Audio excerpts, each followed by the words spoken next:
कैसे हो आप सभी। स्वागत है आप सभी का आपकी प्यारी सी सुभद्रा मैम के साथ में। तो चलिए आज आप लोगों के लिए ऐसा क्या खास लेकर आई हूँ। मैं उन सभी स्टूडेंट्स के लिए जो एग्जाम के बिल्कुल पास में टेंशन ले रहे हैं कि मैम कैसे पढ़े, क्वेश्चन के आंसर नहीं होते एंड सो मेनी थिंग्स आपके दिमाग में आ रही है, उनके लिए लेकर के आई हूँ एक छोटी सी ट्रिक। और वो है कि इतने सारे सिलेबस को जिसको हमने साल भर पढ़ा है, पूरा मेहनत किया हुआ है, उसको रिवाइज अब हम कैसे करें और कितने दिनों में, मिनिमम 7 डेज में हमको रिवाइज करना है। अब रिवीजन में बेटा बहुत सारी चीजें होती है और बहुत सारे तरीके होते हैं रिवीजन करने के।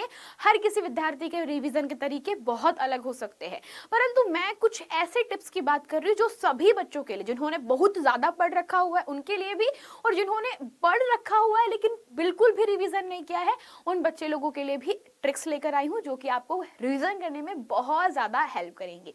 तो रिवीजन करने के लिए जब आप बैठते हो तो आपको याद रखना है कि हमारी जो बुक है वो हमेशा हमारे पास में रहे। दूसरी चीज, आपकी नोटबुक जिसमें आपने नोट कर रखा हुआ है, क्वेश्चन के आंसर लिख रखे हुए हैं, वो भी आपके पास में होनी चाहिए। ये दो चीज अगर आपके पास में है तो रिवीजन आसान बन जाएगा। अब कैसे, चलिए। तो मान लीजिए कि आपने साल भर बहुत मेहनत करी है, बहुत पढ़ाई करी है, लेकिन क्या होता है कि आप रिवीजन करना भूल जाते हो। जैसे बोलते हैं ना हमारे पूर्वज लोग, आगे पाठ पीछे से पाठ। कहने का मतलब शुरुआत में आपने बहुत मेहनत कर ली, आपने बहुत दम लगाया था, बहुत पढ़ लिया था, लेकिन जैसे जैसे हम लोग एंड वाले चैप्टर्स पे जाते, यानी कि आपके जो बुक के अंतिम वाले जो चरण होते हैं उस पर पहुंचते हैं, तो हमारी जो मेमोरी होती है वो ढीली होने लगती है। यानी हम चैप्टर नंबर 1 के कॉन्सेप्ट भूल जाते हैं, चैप्टर नंबर 2 के कॉन्सेप्ट भूल जाते हैं, चैप्टर नंबर 3 हम भूल जाते हैं। ऐसा क्यों होता है? क्योंकि हम समय समय पर उसको बार बार दोहराते नहीं है। तो चलिए आज मैं आपको सिखाऊंगी कि कैसे आप लोगों को 7 डे रिवीजन ट्रिक या प्लान करना है। सबसे पहला काम आपको जो करना है वो है आपकी बुक के साथ आपको आपकी बुक को क्या करना है, डिवाइड करना है कुछ हिस्सों में। तो पहला हिस्सा कौन सा होगा बेटा? बुक को बांटने का मतलब यह है कि बुक में आपको मान लीजिए कि 13 चैप्टर है ना। तो मैं बात कर रही हूँ बच्चों की, मान लीजिए आपकी जो बुक है, आपकी जो किताब है, विज्ञान की किताब मान लीजिए, तो माना कि आपकी किताब के अंदर माना कि 13 पूरे के पूरे अध्याय है, ठीक है। टोटल अध्याय कितने हैं? 13। अब इन 13 अध्याय में से अब होगा क्या कि इसमें कुछ चैप्टर आपको बिल्कुल बहुत अच्छे से आते, एक वो चैप्टर हो गए जिसमें आप बहुत एकदम बिल्कुल 100% श्योर हो कि इसका मुझे कोना कोना आता है। अब एक टॉपिक ऐसा होगा जिसमें आप लोग डाइसी हो गए, मतलब कि थोड़ा बहुत आता है, ठीक है, भूल जाते हैं। एक हो गया चैप्टर जिसमें आप याद तो रहता है लेकिन आप भूल जाते हो बार बार, ऐसे चैप्टर हो गए।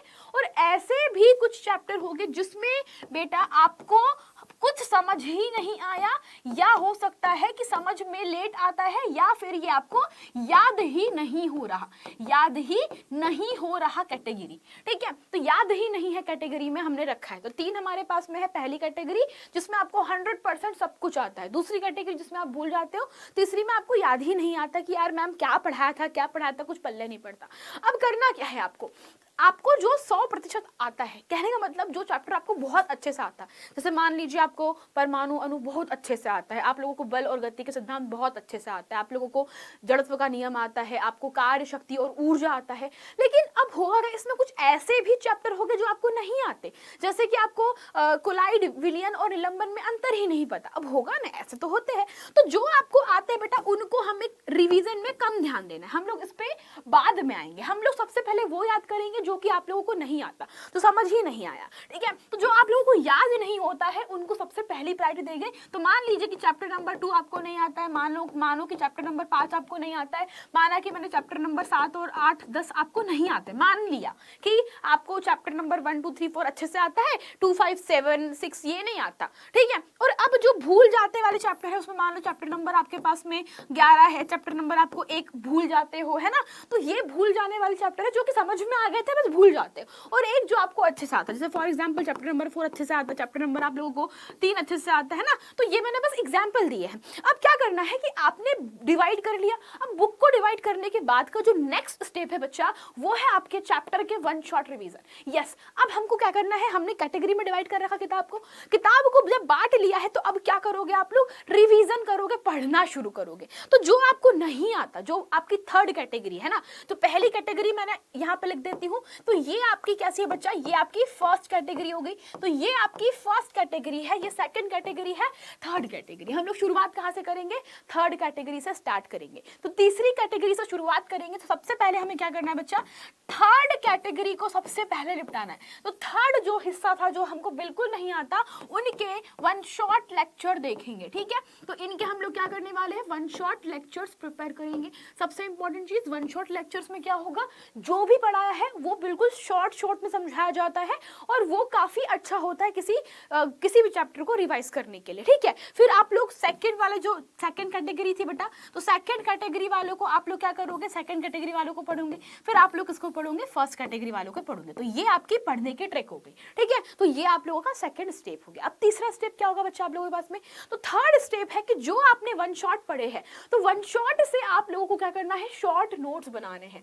यानी कि जो भी आप लोग पढ़ लिए हो उससे आप क्या करोगे, छोटे छोटे नोट्स बनाओगे जिससे आपको याद रहे। जैसे फॉर एग्जांपल मैंने आपसे आप लोगों ने मान लीजिए चैप्टर नंबर 4 जो है, ठीक है, उसके नोट्स बनाने हैं। तो चैप्टर नंबर 4 है आप लोगों के पास में, चाहे वो एसएसटी हो, चाहे विज्ञान हो, चाहे वो गणित हो, बेटा फर्क नहीं पड़ता।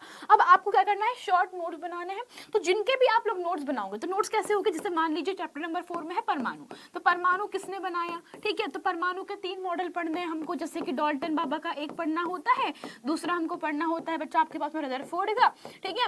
रदरफोर्ड के साथ में हमको पढ़ना होता है थॉमसन दादा का, ठीक है। थॉमसन के साथ में हमको पढ़ना पड़ता है बोर बाबा का, ठीक है। तो ये आपके पास में क्या हो गए, ये आपके हो गई कैटेगरी। अब जैसे शॉर्ट नोट में ऐसे ही होता है, डॉल्टन ने बताया था परमाणु अविभाज्य है, तो बेटा ये तरीका होता है शॉर्ट नोट बनाने का, ये 1-2 पन्ने में पूरा बन जाता है। रदरफोर्ड ने बताया था अल्फा कण प्रकीर्णन हुआ था, हमको याद है अल्फा कण प्रकीर्णन क्या होता है, ठीक है।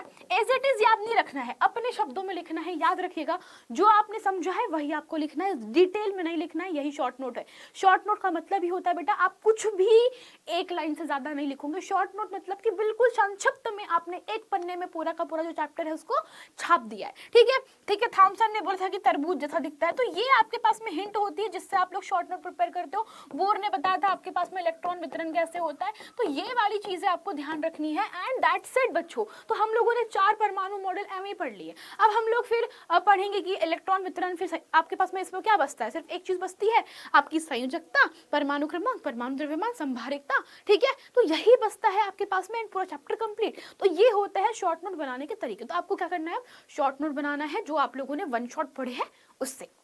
अब बात करते हैं लास्ट चीज। अब मान लो फिर भी होता है कि कुछ चीजें हमको याद नहीं होती, ऐसा होता है हर बार कि बहुत सारा हम लोग जब पढ़ लेते हैं तो हमारा दिमाग कंफ्यूज होने लगता है। तो क्या करना है, चाहे वो फॉर्मूला हो, चाहे वो कॉन्सेप्ट हो, जो आपको समझ में नहीं आ रहा आपको एक पन्ने पर लिखना है, लेना है, उसको छाप लेना है, एंड जहां पे आपकी नजरें जाती है वहां पर चिपका देना है। तो मैंने लिखा है फॉर्मूला शीट प्रिपेयर करना है, तो आप लोग फॉर्मूला शीट प्रिपेयर कर सकते हो इफ यू वांट टू। अगर आपको फॉर्मूला शीट नहीं प्रिपेयर करना है बेटा, तो मैं एटलीस्ट ये बोलूंगी वो डायग्राम, वो चित्र, वो सूत्र जो आपको नहीं आते हैं वो पन्ने पर लिख के उस जगह पे आप लोग हैंग कर दीजिए, चिपका दीजिए जहां पर आपकी नजरें बार बार जाती है। हमारा दिमाग ऐਵੇਂ ही काम करता है कि जहां पर हमारा दिमाग बार बार जाता है, जहां पर हमारी नजरें बार बार जाती है, वो चीज हमें याद हो जाती है, ठीक है। तो ये चीज आप लोग हमेशा ध्यान रखिए। तो ये कुछ ट्रिक्स थी जो आपको काफी ज्यादा हेल्प करेगी रिवीजन में। कैसा लगा ये ट्रिक बताइएगा मुझे, पहले आप लोग इसको इस्तेमाल कीजिए, फिर विश्वास कीजिए और फिर मुझे बताइएगा कि मैम सच में ये रिवीजन की ट्रिक सबसे